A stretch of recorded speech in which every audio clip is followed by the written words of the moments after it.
Hello Abhilash Augustus யார் நீங்கள் தெரியாமல் வந்து ஒரு புலம்பல் வீடியோ ஓப்பன் பண்ணிட்டீங்க. அதனால் நான் புலம்புறதை கேட்டுட்டு போங்க.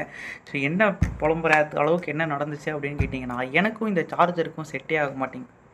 கம்பெனியில் ஒரு லேப்டாப் கொடுத்தாங்க. அந்த லேப்டாப்போட ஃபஸ்ட்டு ஒரு சார்ஜர் கொடுத்தாங்க. சரி இந்த சார்ஜர் வந்து யூஸ் பண்ணலான்னு சொல்லி எடுத்தால் அந்த சார்ஜரை எலி கடிச்சிட்டு போயிடுச்சு. சரி எலி கடிச்சிதுன்னு சொல்லிட்டு அந்த அண்ணா கிட்டே போய் சொன்னால் அவரே பாவப்பட்டு இன்னொரு சார்ஜர் ஃப்ரீயாக கொடுத்தாரு. இன்ஃப்ரா டீமில் இருக்கண்ணா. அந்த சார்ஜர் என்னாச்சுன்னு பார்த்தீங்கன்னா, சேரோட வீல் கேப்பில் மாட்டி அந்த சார்ஜரும் பிஞ்சு போச்சு. சரி இந்த சார்ஜர் பின்னாடி போச்சுன்னு அவர்கிட்ட சொன்னேன். அவருக்கு தெரிஞ்ச ஒரு நாள் கொஞ்சம் திட்டிட்டு இன்னொரு சார்ஜர் கொடுத்தாரு.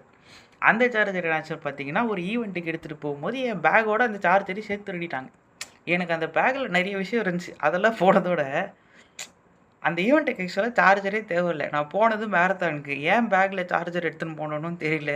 அதை ஏன் ஒருத்தர் திருடிட்டு போனான்னு தெரியல. ஸோ அப்போ இன்னொரு சார்ஜர் போயிடுச்சு.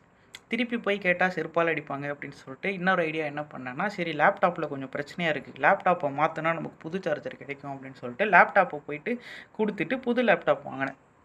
அது கூட ஒரு சார்ஜர் வந்துச்சு. அந்த சார்ஜர் என்ன பண்ணேன், எங்கே வச்சேனே தெரியல, தொலைச்சிட்டேனா, என் வீட்டில் தான் எங்கேயா இருக்கான்னு சொல்லிட்டு பல மாதமாக எனக்கு ஒரு டவுட்லேயே இருக்கேன். சரி நானா நம்ம டெய்லி லேப்டாப்பை சார்ஜ் போடணும் இல்லையா, அதுக்காக நான் ஒரு சார்ஜரை வாங்கினேன். அந்த சார்ஜர் என்னை எங்கே கொண்டு வந்து நிறுத்தியிருக்குன்னா, என் முன்னாடி நீங்களே பாருங்கள், 4 சார்ஜர் இருக்குது என்கிட்ட. இந்த சார்ஜர் எல்லாத்துக்குமே ஒரு கதை இருக்குது. ஸோ இதுதான் நான் ஃபஸ்ட்டு வாங்கின சார்ஜர். அது ஒரிஜினல் லேப்டாப் சார்ஜர் இல்லைன்னு 65 வாட் சார்ஜர். இது திடீர்னு வேலை செய்யாமல் போயிடுச்சு. சரி இது வேலை செய்யாமல் போச்சேன்னு சொல்லிட்டு பிளிங்கிட்டில் இதை ஆர்டர் பண்ணேன் 1300 ரூபாய்க்கு.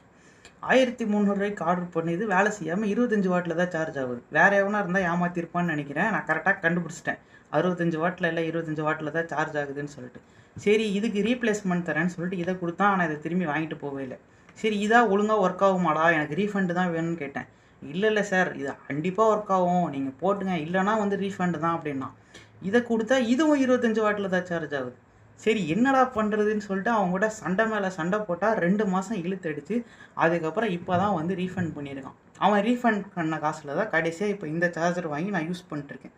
இதுவும் 65 வாட் சார்ஜர் தான், லேப்டாப்புக்கு யூஸ் பண்ணிக்கலாம்.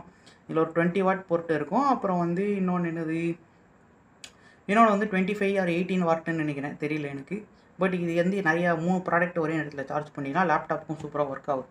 இப்போ இந்த தண்டமாக வீட்டில் வந்து பார்த்திங்கன்னா இப்போ இத்தனை சார்ஜர் இருக்குது. ஸோ இவன் வந்து ரீஃபண்ட் பண்ணிட்டான். அந்த காசில் வாங்கினேன், மிச்ச காசில் வந்து வீட்டில் வந்து கொஞ்சம் சர்ஃபெக்சல் அவன் வாங்கி போட்டிருக்கேன் மிச்சம் 300 ரூபாய்க்கு.